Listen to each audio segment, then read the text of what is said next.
Tu sais, il y a une nouvelle trend qui est en train de sortir sur les réseaux sociaux. Cette trend-là, c'est le Winter Arc. Eh bien, quand tu regardes en détail, tu comprends que le Winter Arc, c'est changer sa vie en 90 jours. Tu sais, les fameuses phrases lock in, go ghost, les choses comme ça. Mais je me suis renseigné et j'ai remarqué une chose. J'ai remarqué qu'en fait, cette trend du Winter Arc, c'est la même trend que l'année dernière dans la niche du développement personnel, qui était le monk mode. Quand tu regardes en détail, c'est exactement la même chose. Tu dois changer ta vie en 90 jours. Mais la dure réalité de cette trend, c'est que 99% des gens qui vont se lancer ne réussiront jamais leur Winter Arc pour une raison très simple. Il te faut 21 jours pour habituer ton cerveau ou même ton corps à prendre de nouvelles habitudes. Et tu sais aussi bien que moi, le Winter Arc est basé sur les 3 mois d'hiver. Donc tu vas prendre littéralement un mois pour habituer ton corps à prendre de nouvelles actions. Mais le problème, c'est qu'en hiver, c'est le mois, ou du moins c'est les mois, de la procrastination, car il fait pas beau.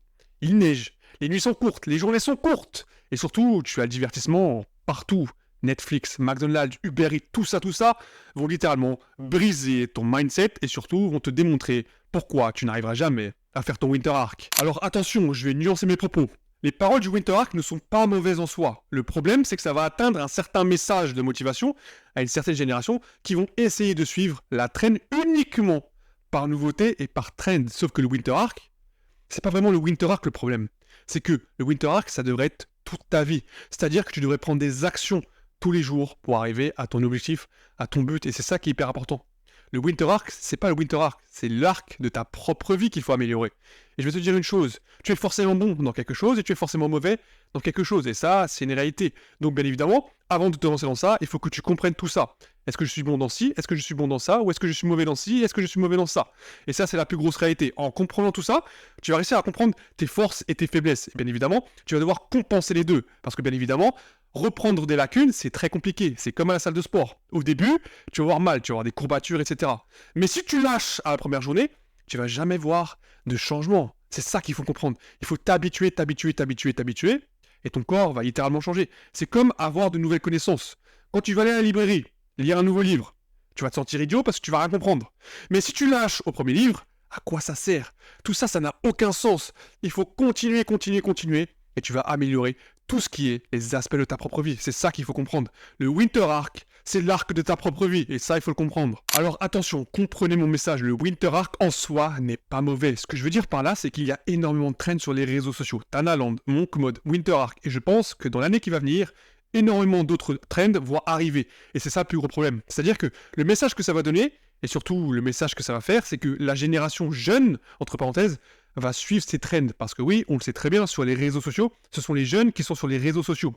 Et bien évidemment, aujourd'hui, il y a des jeunes qui ont 3 ans qui vont regarder ça. Et bien évidemment, plus tu es jeune et plus tu regardes ce type de contenu, eh bien, ça va totalement changer tes biais cognitifs au niveau de ton cerveau. Donc, ça va totalement changer tes perspectives et tes perceptions. Aujourd'hui, tu es un jeune de 10 piges, tu vas sur TikTok, tu vois des millionnaires qui roulent en Lamborghini. Ils vont se dire que eux, bah c'est la norme, alors qu'en réalité, c'est pas la norme du tout. Comprends tout ça. À force de regarder les choses sur les réseaux, tu vas changer tous les biais cognitifs derrière tout ça. Et c'est la même chose pour le porno, par exemple. Tu vas totalement changer les biais cognitifs qui sont à l'intérieur de ton cerveau. Donc, tu vas littéralement changer la façon de penser. Et si tu regardes le Winter Arc pour vraiment faire le Winter Arc, c'est pas mauvais, crois-moi. Mais si tu regardes uniquement le Winter Arc pour avoir un message de motivation, ça va strictement rien changer.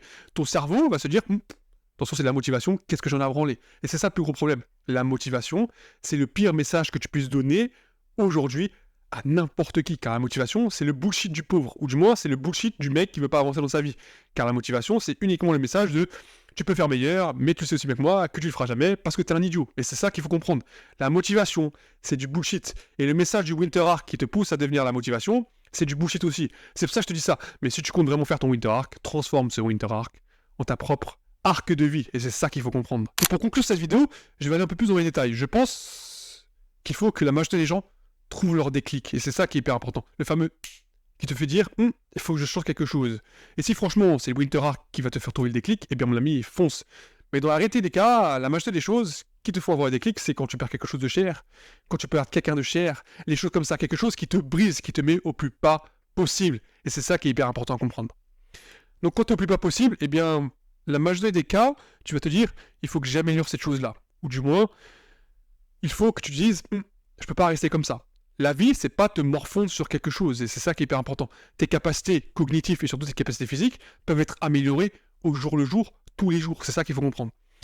Ton corps, c'est une machine. Et si tu nourris ta machine des meilleures pensées et surtout de la meilleure nourriture, eh bien ton corps suivra. C'est ça qui est hyper important. C'est ça que je dis toujours, nourris ton cerveau de choses qui sont intelligentes, pas de choses totalement débiles. Les trucs inutiles que tu vois sur les réseaux, franchement, quitte tout ça, ça sert strictement à rien. Maintenant, pour avoir un déclic et trouver ce fameux déclic, c'est le déclic qui va te faire améliorer tes capacités cognitives et physiques. C'est ça qui est hyper important. Le fameux glow-up, comme on dit, mais ça, j'y ai jamais cru. Le glow-up, c'est un peu du bullshit encore à la réseaux sociaux. La vérité, c'est que il faut que tu trouves un putain de déclic. Et ce déclic-là va te faire totalement changer ta façon de penser et surtout ta façon de t'habituer à des choses. Et comme je l'ai toujours dit, il y a d'excellents livres sur le sujet. Si tu veux voir des trucs sur le sujet, tu devrais lire Dostoïevski et Daniel Goleman qui sont excellents sur le sujet. Dostoïevski plutôt sur le côté du surhomme et Daniel Goleman plutôt sur l'intelligence émotionnelle. Car je pense que pour vraiment avoir un déclic et vraiment changer sa vie, il faut être bon sur deux domaines, l'intelligence émotionnelle et l'intelligence sociale. C'est la meilleure chose. L'être humain est égoïste, mais il a besoin de son côté social et c'est ça qui est hyper important. C'est pour ça que les réseaux sociaux sont aussi puissants aujourd'hui et que les trends voient le jour aussi rapidement. Car les réseaux sociaux connectent les gens entre eux, surtout avec les personnes qui ont les mêmes centres d'intérêt. Ton réseau social, ou du moins ton réseau social préféré, te montre un algorithme, et je pense qu'il y a une personne en France qui a exactement le même algorithme. C'est-à-dire que quand tu vas scroll, il aura exactement la même vidéo. C'est pour ça que les réseaux sociaux sont hyper puissants pour connecter les gens. Les réseaux sociaux ne sont jamais le problème. Les trends ne le sont pas vraiment non plus. C'est la façon dont on va consommer ce genre de contenu qui va être le problème. C'est toujours la façon de consommer qui est le problème dans n'importe quoi. Et c'est ça qu'il faut comprendre. Je suis encore ici, j'ai un message pour toi. Ne vis jamais ta vie dans le spectre des réseaux sociaux. Vis uniquement ta vie de la façon dont tu veux la vivre. Je sais, c'est ultra bizarre de dire ça, car au final, tu me vois sur un réseau social, mais ce qu'il faut comprendre, c'est que si les réseaux sociaux ont autant d'impact sur toi, qu'ils sont capables de changer ta façon de penser, mon ami, c'est que tu es sur le mauvais chemin. Et c'est ça qu'il faut comprendre. Les réseaux sociaux sont la meilleure arme de médiatisation et surtout la meilleure arme pour pousser les gens à penser quelque chose. Regarde les trends que je t'ai dit. Tanaland, Winter Ark, Monk Mode. Ça change totalement la vision des gens qu'ils ont d'eux-mêmes. Et c'est ça le plus gros problème. Les réseaux sociaux ne sont pas mauvais en soi. C'est la façon dont tu vas utiliser les réseaux sociaux qui seront le problème. Le Winter Ark n'est pas mauvais. Le Winter Ark est juste la traîne de trop qui va pousser une génération à passer à l'action, certes, mais que la majorité d'entre eux ne feront même pas sur le long terme. Et c'est ça qui est hyper important. 90 jours, c'est hyper court. Les gens surestiment ce qu'ils peuvent faire sur le court terme, mais sous-estiment les choses qu'ils peuvent faire sur le long terme. C'est ça qui est hyper important.